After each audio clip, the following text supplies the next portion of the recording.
Hey guys, thank you for watching the video for those that are watching this later on because no one's going to be on here live for a few seconds or minutes.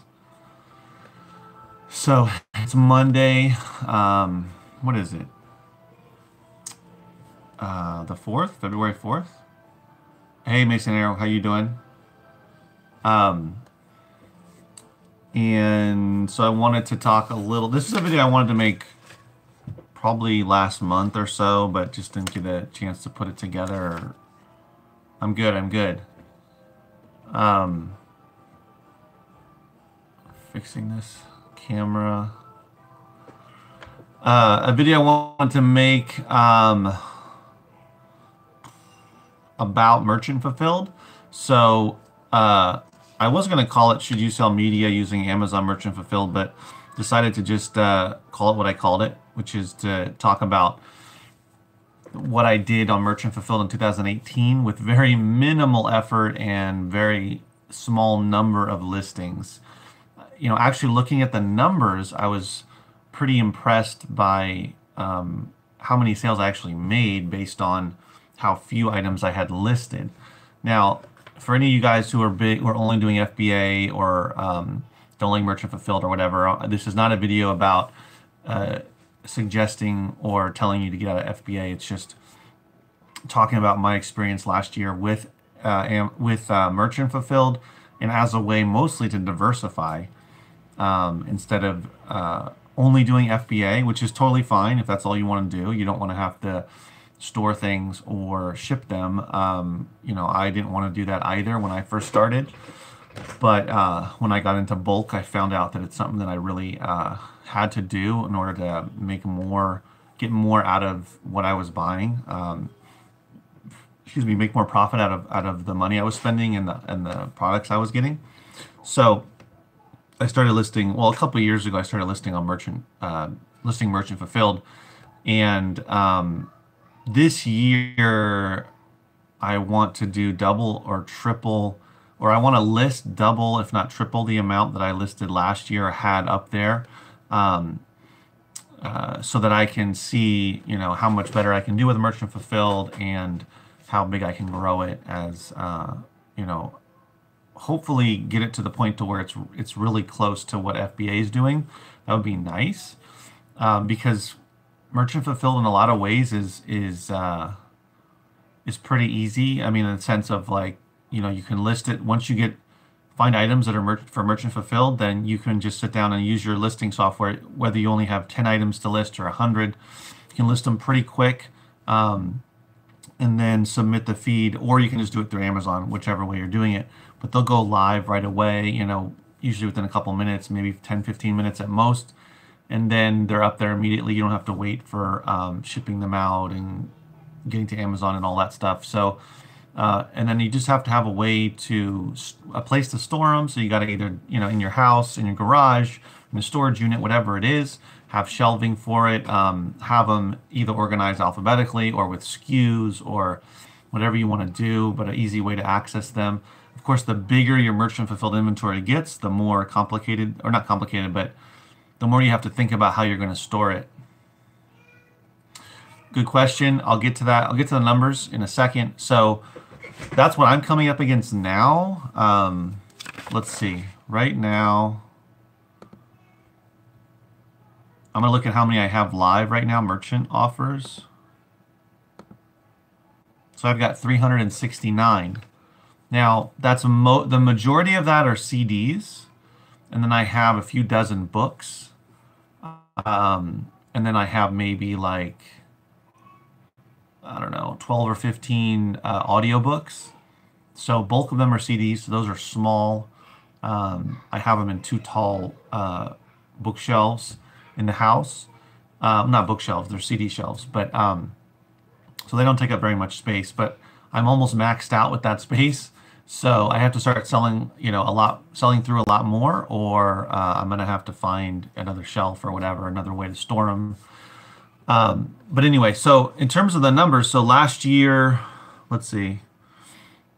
So the beginning of last year, you know, January 1st, 2018, I already had items listed a merchant fulfilled, probably had, I don't know, anywhere between like 150, 200 or so. Maybe not even that many. Let me look real quick.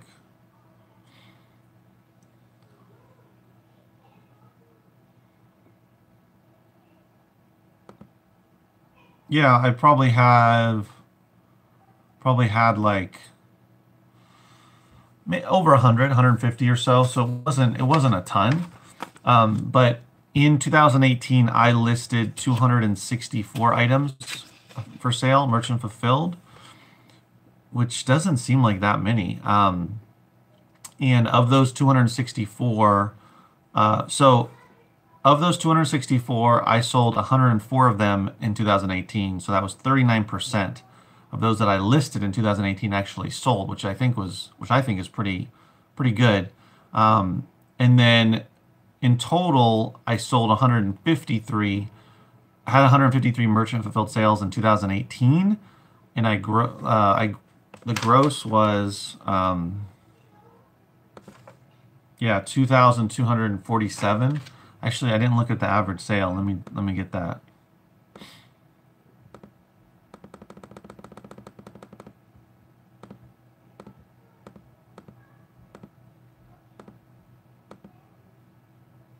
Oh man. Uh, so the average sale was actually $14.69.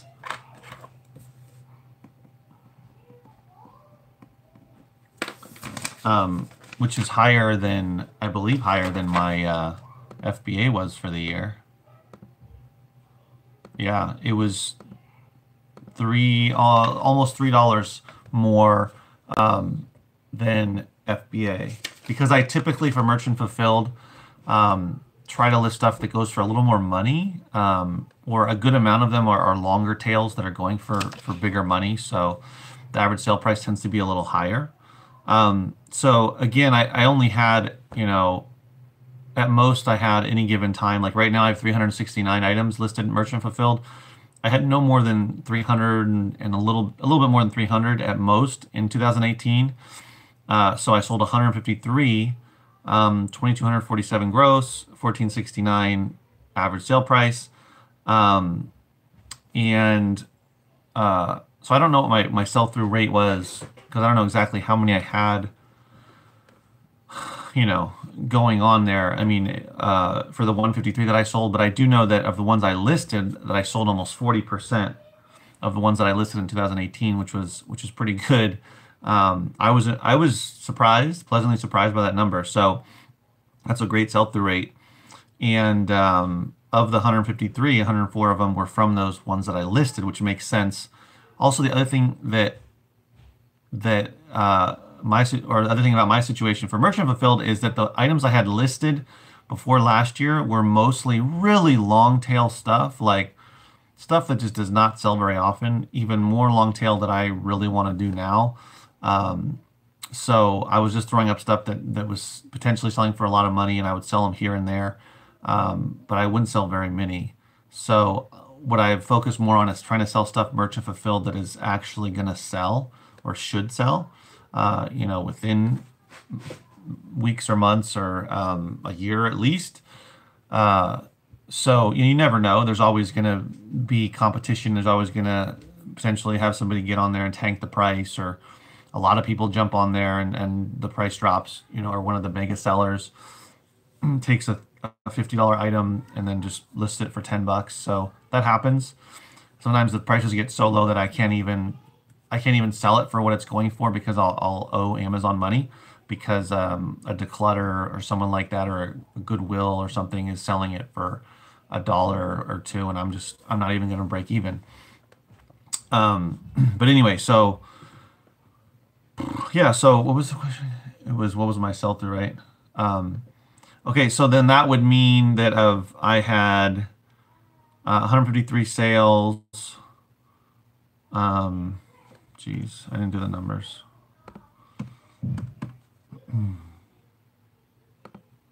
So that's an average of 12 sales a month, but that's not really on it. That's not really honest, because I had more sales in December than I had in a lot of the other months. So I also looked at my merchant fulfilled sales for the new year, and it's gotten off to a really good start. Probably partly because I sold a few books in the beginning of the year for back to school, but again, I hardly had any books for sale. And then also, I think it was kind of residual Christmas sales, holiday sales. Merchant fulfilled has slowed down a little bit. It kind of comes and goes. I had a sale, it sold yesterday or today, and I shipped it out today. And then I had another one today. But so far, between January 1st of this year and today, I've had 34 merchant fulfilled sales. And I mean, that's almost a sale a day. That's 35 days, 34 sales. That includes the sale today. So I was blown away by that. I'm going to keep listing more merchant fulfilled. So hopefully I'll more than double the sales I had last year for this year. Hopefully much more than that. But anyway, so that's the numbers. Today I actually sold, where is it? I sold a VHS tape.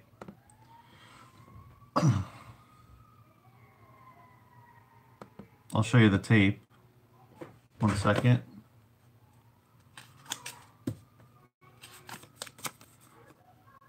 I sold it for $17. I don't know. Let me see here. It's Joanie Greg's. Hold on.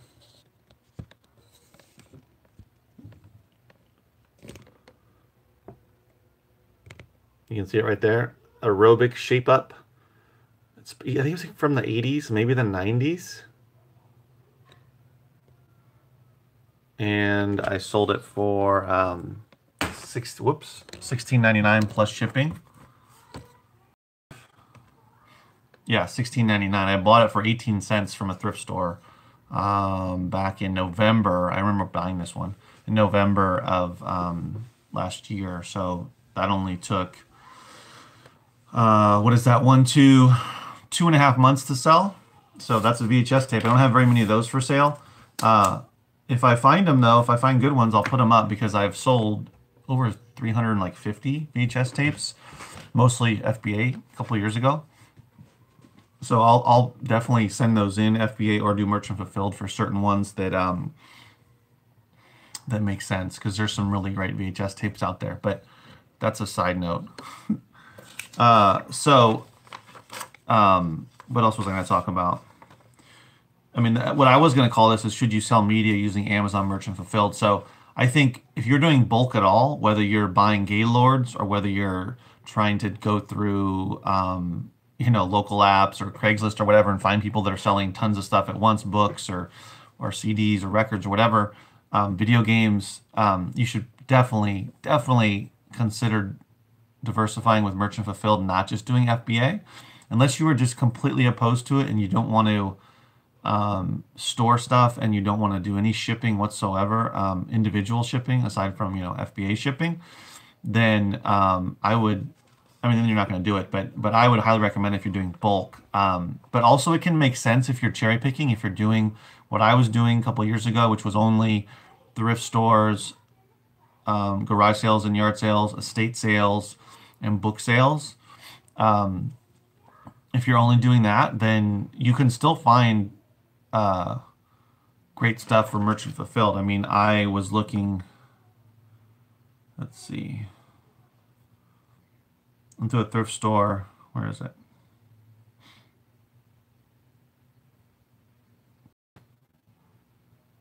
One second. Oh, here it is. Two of them. So I went to a thrift store in November, on November 27th of last year, and I bought 4 items listed 4 items for, well, I bought them with the intention of listing them for Merchant Fulfilled, and of the 4, 3 of them have sold. These were books. I got them for 50 cents each. And then another thrift store on December 10th, which is nearby where I live. I bought 9 books that I was going to list merchant fulfilled, and of the 9, I've sold 7. Remember, this is just December 10th, and I've sold 7 of those. And those were, the most expensive one was $2. Most of them were 99 cents. One was 50 cents, and one was 79 cents. The other 2 that I haven't sold were 99 and 50 cents. And then another thrift store that I've gone to for years on December 13th. 1, 2, 3, 4, 5, 6, 7, 8, 9, 10. I bought 11 for merchant fulfilled, and then 1, 2, 3, 4, 5, 6, 7. 8 of the 11 so far have sold, and that was only a month and a half ago. So only have 3 more for sale from that place. So, that's proof that you can do this. You can do merchant fulfilled just going to thrift stores or estate sales or garage sales or whatever it may be, book sales even. Everybody's always so focused on FBA, and that's fine, but if when you're scanning and using your app, your FBA scan or whatever app you're using, always take a look at merchant fulfilled, because sometimes FBA won't be right for the book or the CD or whatever, but merchant fulfilled will make sense. So you better, it's good to get to know the difference, basically.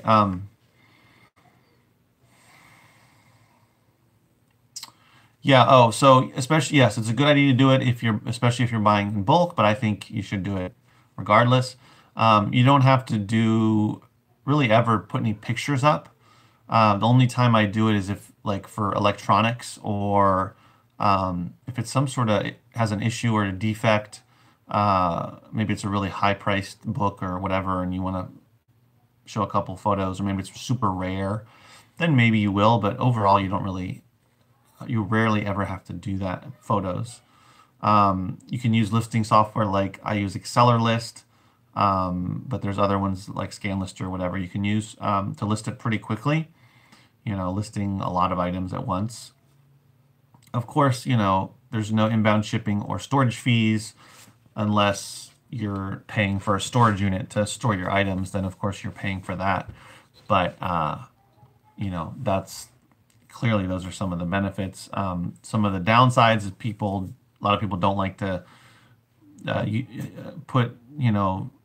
store the items. They don't like to have to buy envelopes and tape and all that stuff to ship them, or take the time to ship them. But once you start seeing some sales, merchant fulfilled sales, you might feel different.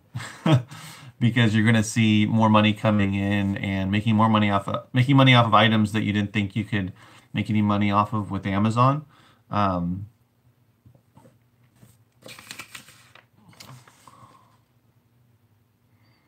Yeah, I mean, 153 sales last year for merchant fulfilled, and then 34 so far this year in 35 days. Says to me that it's definitely worth it, for me at least, to continue to do merchant fulfilled.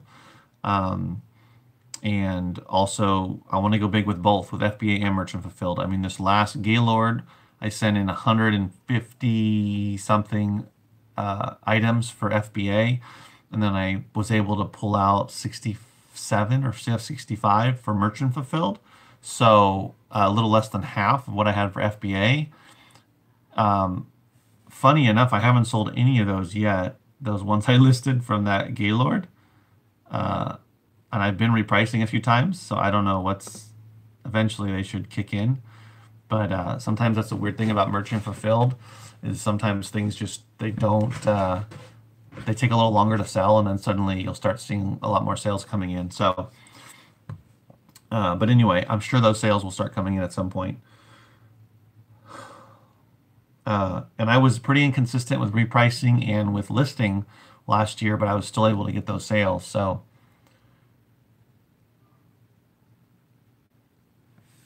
and I know a lot of people that have done FBA only for a long time turned to merchant fulfilled when Amazon was making all of these fee changes. And now that they've changed the long-term storage fees again in our favor, a lot of people are going back to FBA or increasing their FBA inventory, which is what I'm doing. But I still think that you should use a merchant fulfilled for certain items. It just makes sense for them. So there's 80 of you guys. If you guys have questions or comments, let me know. I basically talked about 20 minutes in. I've talked about what I wanted to for the video.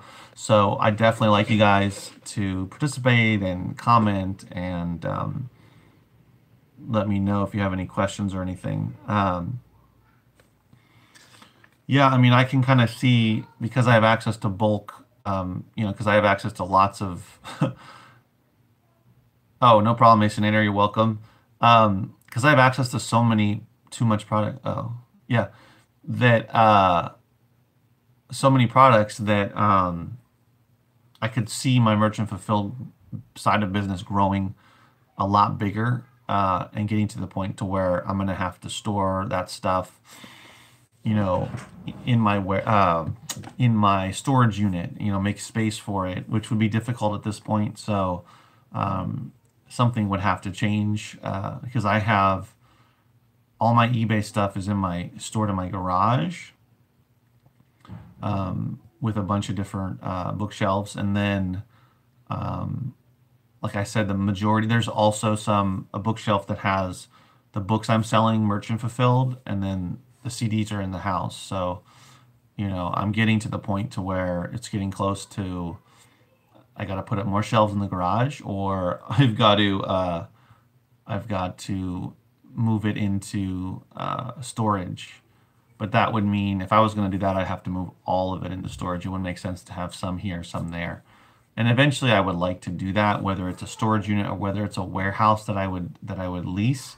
At some point, I'm going to want to take all of this out of the house and have it separate from the house so that I have to go to the storage unit or to the warehouse to process the orders and store them and all that. Oh, it's okay, Michael. Which disc resurfacer do you suggest or recommend? I believe it's called the Eco Pro.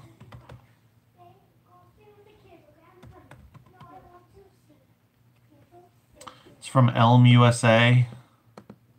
On the website. There it is. Eco Pro 2. It's called Eco Pro 2. So let me show you. Whoa. That's the one.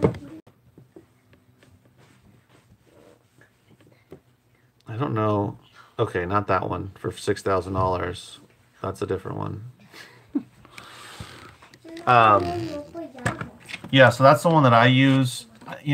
Overall it's been great, but I had to call them last year. I can't remember when it was, maybe the summer or something, because it was randomly.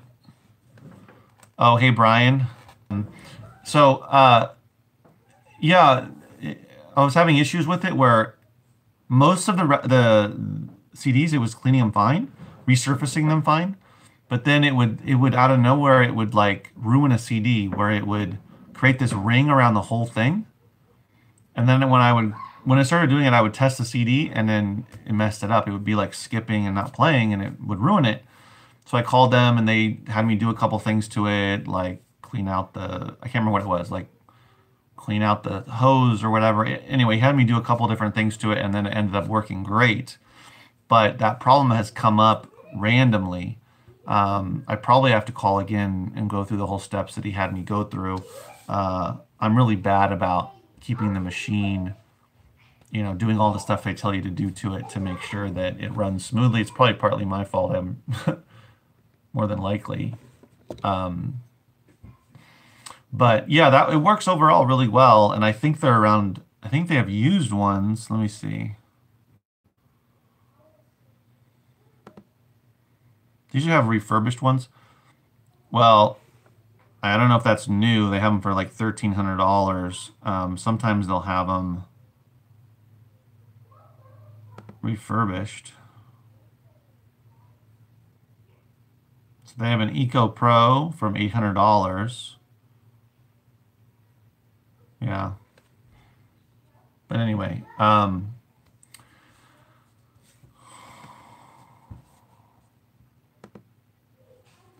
so yeah, So yeah, anyway, so if you guys have other questions or comments, let me know. But yeah, if you're gonna do DVDs or CDs uh, on Amazon or eBay or whatever, like a lot, if you're planning on selling thousands of them, then it's probably a good idea. Yeah, no problem. No problem, Michael. It's probably a good idea to get a resurfacer. I mean, it can, it's going to be around $1,000, at least for the one that I got. I'm sure there's other ones that are a couple $100, but I don't know. I haven't experienced with them.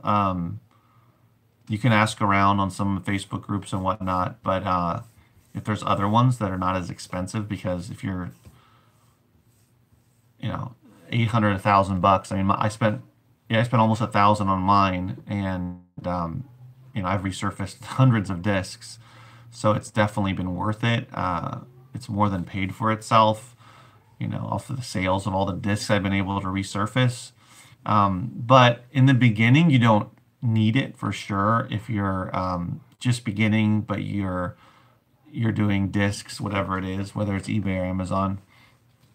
You probably don't need it initially because most CDs are not going to have a problem, but there's going to be some that will. I mean, I come across ones that are going for great money and then they're in really bad shape. Sometimes they have scratches I can't get out. Like the Resurfacer, the Eco Pro I have it doesn't deal with deep scratches. I think there's some that deal with that, but not the one I have. So if it's a real deep scratch, it's probably not going to come out. But if it's got some minor scratches or surface wear or just wear in general, surface wear, then it's probably going to be able to get it out. But if it's anything deep, if it's a deep scratch you can feel with your finger or your fingernail, then it's probably not going to come out with that. You're probably going to need a much more expensive machine, which is not really worth it unless you're doing like big, big numbers. I mean, if you're selling, if you're doing tons of discs, whether CDs or DVDs, or if you have a store or something, then it might make sense.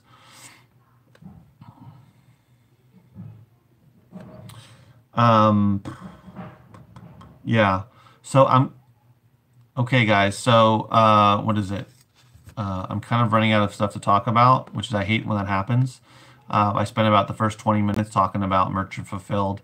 I'm trying to think of other things I could talk about in regards to it. I mean, basically, I'm on my second Gaylord that I got less than 2 weeks ago of CDs, and I started scanning today. I have my son with me. One second, Michael. I have my son with me, so I wasn't able to really do a lot of work, and it was raining really hard today. But I was able to get through a few discs, CDs, scanning them, and already found like a 10 or so for FBA and like 5 others for merchant fulfilled. Okay, so I'm starting that process of getting through that. Hopefully, well, I'd have to work really hard tomorrow to get through to scan all of those CDs because it's probably going to take me, yeah, at least this last time I think it took me like 9 hours to scan them. I mean, yeah, so by myself. So anyway, so we'll see how much I can get through tomorrow. Hopefully I'll get through more than half. Probably by the end of Wednesday. Hopefully I'll be able to be done with scanning it, and then I can list and move on. List and ship, FBA merchant fulfilled, and then move on. Maybe by Friday. Ideally, I can get to the books and see how long it takes me to go through a Gaylord of books. And I'll make some videos about that.